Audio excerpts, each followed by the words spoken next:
Australia ও Chennai super কিংসের সাবেক batter Michael হাসি তিনি ব্যাখ্যা করেছেন যে MS ধোনির মনের ভেতর কি চলে।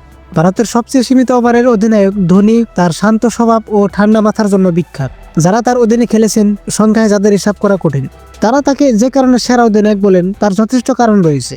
MS ধোনির হিসেবে সিদ্ধান্ত, অপ্রচলিত ভাবনা, এগুলো ভারতকে 3টি ICC ট্রফি এবং CSK কে 5টি IPL ট্রফি এনে দিয়েছে। মাইকেল হাসি, যিনি CSK এর হয়ে টানা 7 সিজন খেলেছেন এবং দলের অন্যতম সফল ব্যাটার ছিলেন, তো তিনি ধোনির দলে থাকায় ধোনির আচরণ সম্পর্কে সবকিছুই ধরে নেও জানে। তিনি ধোনি অধিনায়ক হিসেবে কেমন তা নিয়ে দারুণ কিছু কথা বলেন। সত্যি বলতে এমন ধরনের কাজ শুধু অন্যরকম মস্তিষ্কই করতে পারে। তিনি বলেন যে MS ধোনি একজন বিশেষ মানুষ যে অন্যদের চেয়ে খেলাধুলা ভিন্নভাবে দেখে। এটা আমি তার মধ্যে সবচেয়ে বেশি পছন্দ করি।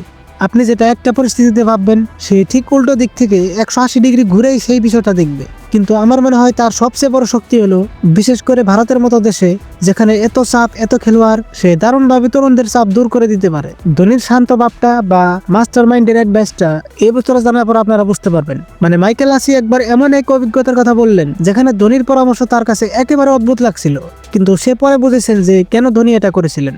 তিনি বলেন, একটা বড় ম্যাচে ধোনি দেখলো যে কয়েকজন তরুণ ভারতীয় খেলোয়াড় খুবই নার্ভাস। তখন সে বলল, বয়েস, আজ আমরা ম্যাচ জিতি বা হারি কোনো ব্যাপার না, শুধু খেলা উপভোগ করো, দর্শকের দিকে তাকিয়ে হাসো, নিজের দক্ষতা কাজে লাগানোর চেষ্টা করো। কিন্তু সবচেয়ে গুরুত্বপূর্ণ হলো যে আমি চাই আমরা ফেয়ার প্লে অ্যাওয়ার্ড জিতি। তাই যদি উইকেট পাও আর এম্পায়ার নট আউট দেয়, তর্কে যেও না, পরের বলটা করো, আমি কখনো ঝগড়া চাই না, শুধু রিল্যাক্স থাকো। পরে মাইকেল হাসি বলেন যে, আর আমি মনে মনে ভাবলাম যে এ কি বলছে, যদি ক্রিস গেলকে রান আউট করি জার্সি খুলে নাচতে ইচ্ছে করবে। পরে বুঝলাম সে তরুণদের চাপ কমানোর জন্য এটা বলেছিল।